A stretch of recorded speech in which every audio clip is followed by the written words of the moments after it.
인사할 시간도 없습니다. 안될과학의 레알 짧은 과학, 긴급과학의 공진입니다. 지구 표면의 70% 최초의 생명이 탄생한 장소, 바로 이 깊고 넓은 바다는 인류에게 있어 호기심의 영역이자 동시에 두려움의 대상으로 여겨졌습니다. 산소 없이 숨 쉴 수 없는 인간에게 맨몸으로 바닷속 깊이 들어가는 데에는 한계가 있었기 때문입니다. 그럼에도 불구하고 심의 세계가 너무나도 궁금했던 사람들의 문제의식은 간단했습니다. 어떻게 하면 물속에서 더 오래 있고 더 빠르게 움직일 수 있을까? 이러한 질문에 인류는 물 아래로 들어갈 수 있고 물 위로도 올라올 수 있는 배, 바로 잠수함이라는 해답을 내놓게 되는데요. 그래서 오늘은 사람들을 바닷속으로 이끌었던 이 잠수함의 역사와 과학으로 깊이 한번 빠져보겠습니다.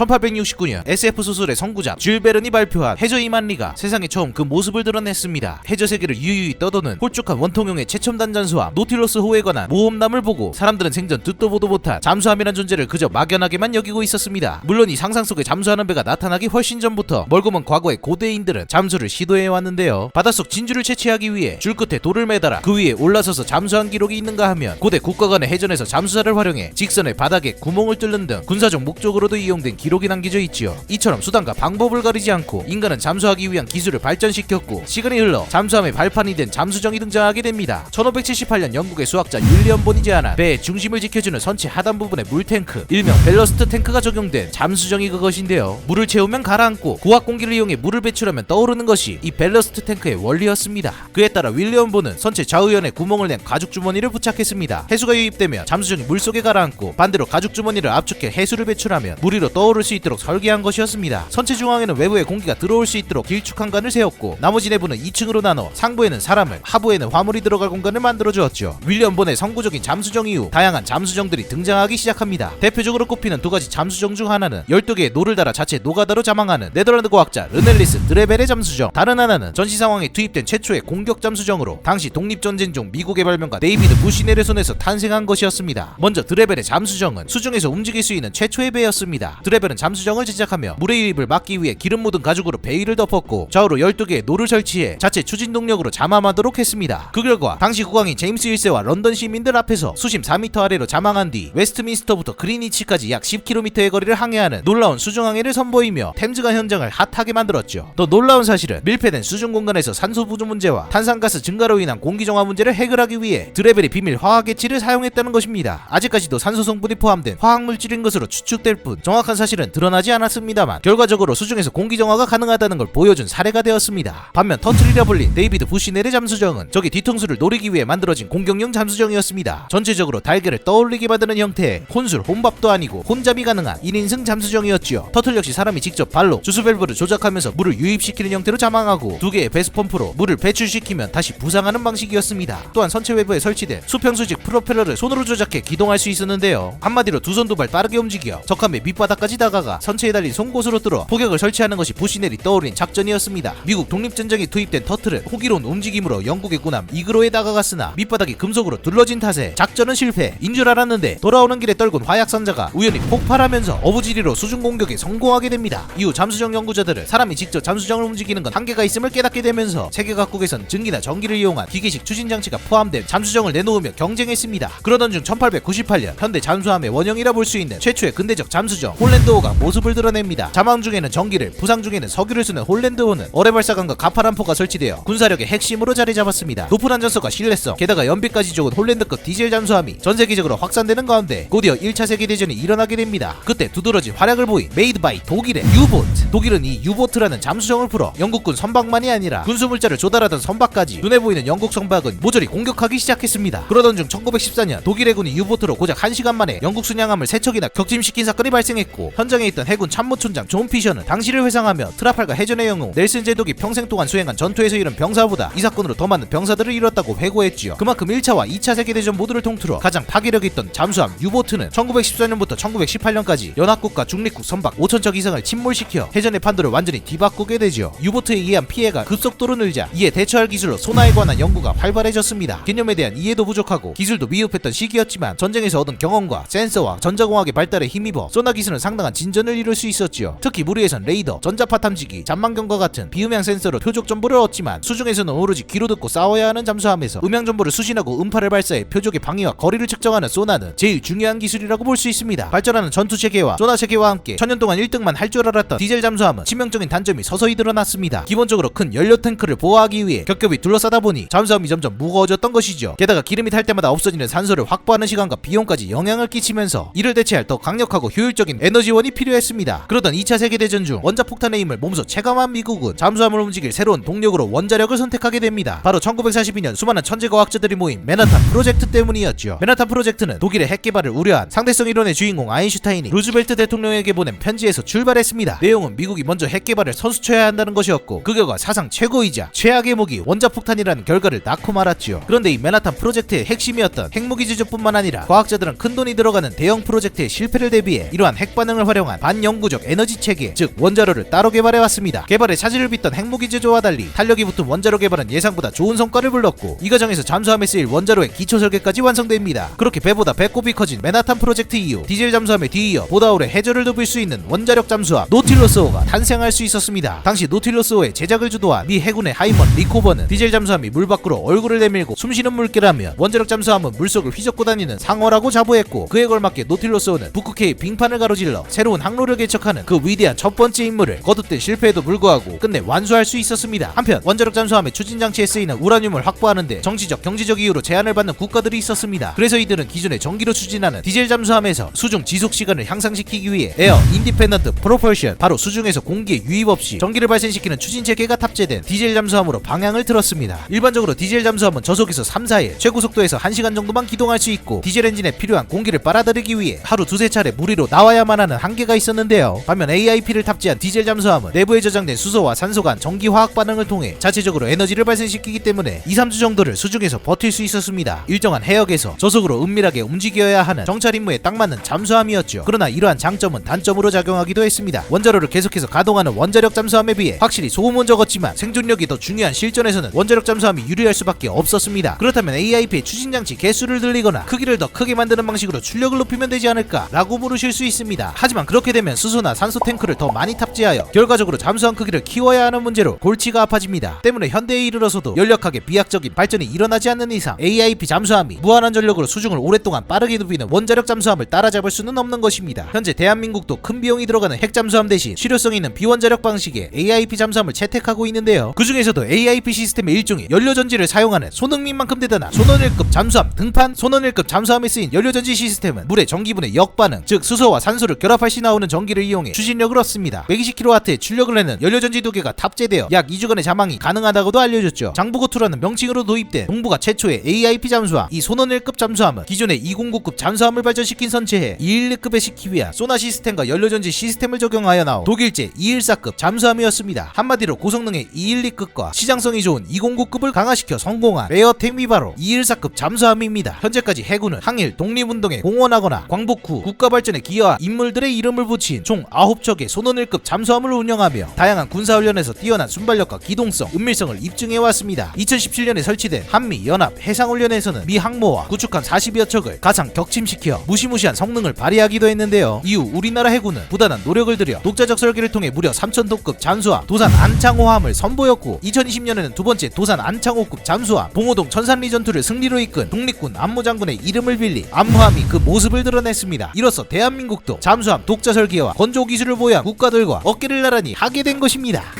주모. 세계적으로 바다에서의 위협이 날이 갈수록 증가하는 상황에 맞춰 우리 해군은 도산 안창호급보다 덩치를 키워 한국형 차기 구축함으로 4000톤급 잠수함을 건조하고 드디어 핵 추진 방식을 적용할 수 있는 방안을 검토 중이라는 소식 또한 알리기도 했습니다. 먼 옛날 비겁하게 숨어 공격하는 무기라고 비난을 받았던 잠수함은 이제 군사적 목적을 넘어 관광과 연구 등의 분야에서도 널리 활용되고 있습니다. 이처럼 과연 미래에는 또 어떤 잠수함이 등장하여 우리의 삶을 바꿔놓을지 무척이나 기대가 되는데요. 보이지 않는 바닷속의 수호자 잠수함, 그 덕분에 오늘 밤도 두 발 뻗고 잘 수 있는 지금까지 가장 핫한 과학 긴급과학의 공진이었습니다. 보시고 도움이 되셨다면 아래의 댓글 꼭 남겨주시고요. 그리고 잊지 마시고 구독과 좋아요 꾹 눌러주시기 바랍니다.